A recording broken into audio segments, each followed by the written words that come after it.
विनम्रता, दया और सेवा, इन्हीं मूल्यों ने एक साधारण व्यक्ति को दुनिया के सबसे प्रभावशाली धार्मिक नेता के रूप में स्थापित किया।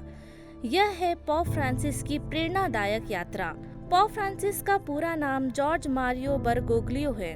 उनका जन्म 17 दिसंबर 1936 को ब्यूनस आयर्स, अर्जेंटीना में हुआ। वे इतालवी प्रवासियों के परिवारों में 5 बच्चों में सबसे बड़े थे। पुरोहित बनने से पहले उन्होंने रसायन विज्ञान में डिप्लोमा प्राप्त किया और एक रासायनिक तकनीशियन और यहाँ तक कि एक नाइट क्लब बाउंसर के रूप में काम किया। हालांकि उनकी गहरी आस्था ने उन्हें 1958 में सोसाइटी ऑफ जीसस जेसुइट में शामिल होने के लिए प्रेरित किया, जहां उन्होंने मानविकीय, दर्शन और धर्मशास्त्र का अध्ययन किया। 13 दिसंबर 1969 में उनका पुरोहिताभिषेक हुआ। फादर बरगोग्लियो जल्द ही एक विनम्र लेकिन प्रभावशाली नेता के रूप में उभरे। 1973 में वे अर्जेंटीना में जेसुइट के प्रोविंशियल सुपीरियर बने। सैन्य तानाशाही के दौर में समुदाय का मार्गदर्शन किया।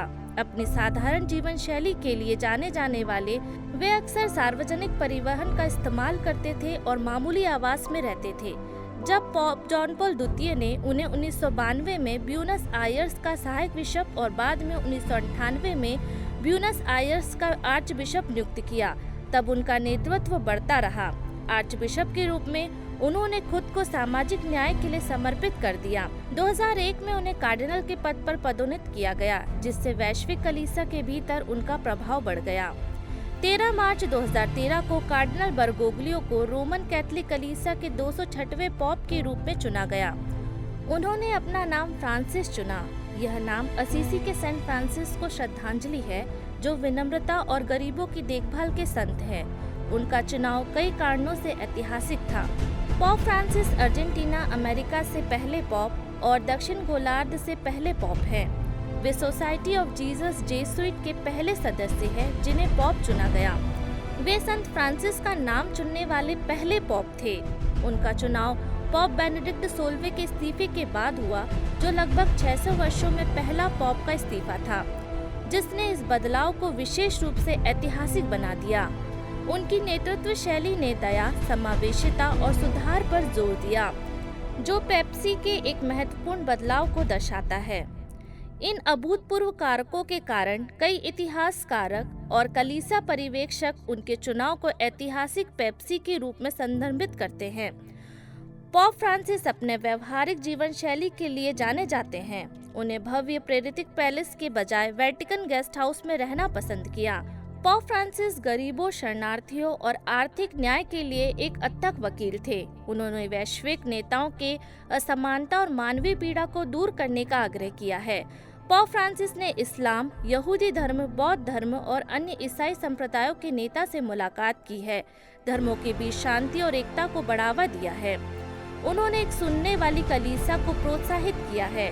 पोप फ्रांसिस ने 2013 में इवेंजेली गॉडियम यानी सुसमाचार का आनंद, 2015 में लादोतो सी यानी हमारे सामान्य घर की देखभाल, 2016 में अमोरिस लेटिशिया यानी प्यार का आनंद और 2020 में फ्रातेली तुति यानी भाईचारा और सामाजिक मित्रता आदि विषयों को लोगों के ध्यान में लाया।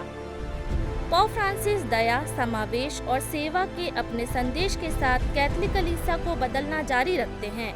उनके प्रसिद्ध शब्द मैं कौन होता हूँ, न्याय करने वाला, सभी लोगों का स्वागत करने और उन्हें करुणा के साथ समझने के उनके दृष्टिकोण को दर्शाते हैं। इन चुनौतीपूर्ण समय में कलीसिया का नेतृत्व करते हुए पोप फ्रांसिस दुनिया भर के लाखों लोगों के लिए विनम्रता, दया और सेवा का प्रतीक बने हुए हैं।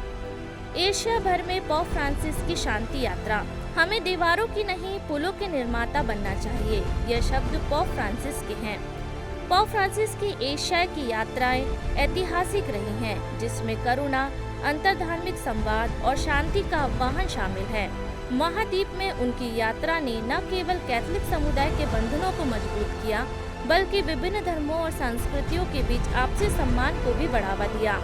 पोप फ्रांसिस ने 2014 में दक्षिण कोरिया, 2015 में श्रीलंका और फिलीपींस, 2017 में म्यांमार और बांग्लादेश, 2019 में थाईलैंड और जापान, 2024 में Indonesia, Papua New Guinea, Timor Leste और सिंगापुर की ऐतिहासिक यात्रा की, जिसमें एकता, आशा और करुणा के संदेश फैलाए गए। पोप फ्रांसिस का निधन 88 वर्ष की आयु में पास्का सोमवार 21 अप्रैल 2025 को सुबह 7:30 बजे वेटिकन सिटी के कासा संता मार्ता अपने निवास पर हुआ।